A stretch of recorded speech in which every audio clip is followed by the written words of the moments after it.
40 cassettes are good for hauling carbs up the climb.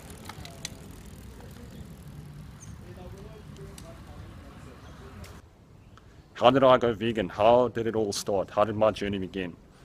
It started back in March of 2011 when a mate of mine told me to watch Earthlings because he had really been affected by the content. And at the time I was lazy, I was apathetic towards it. But when he messaged me again and he's like, "You got to watch this, man," I was like, "Okay, I'll watch it." And then I watched it, and boom, I changed just like that. I went vegetarian straight after watching it.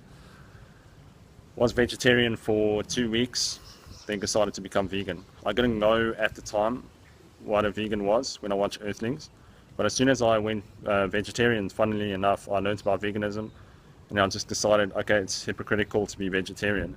So I just went full vegan, and that was it for me.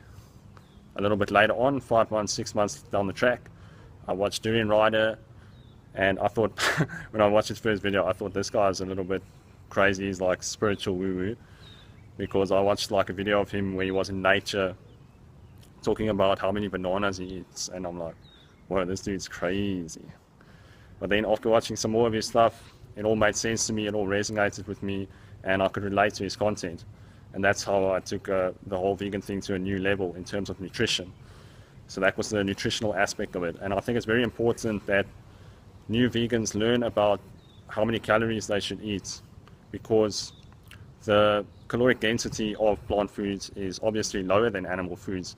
So a lot of new vegans tend to undereat, they tend to starve themselves, and then they binge out on animal products. So it's very important that people learn about calorie density. I think that's just as important as the ethics, is learning about that, so people stay vegan. And that's what we want. We want people to stay vegan. And after that, I just kept the momentum going. It was easy. Once you develop a new habit, it's easy to continue the habit. It was only the first 2 weeks of being vegan that I struggled a bit with my digestion, obviously because my body was getting used to the different kinds of foods.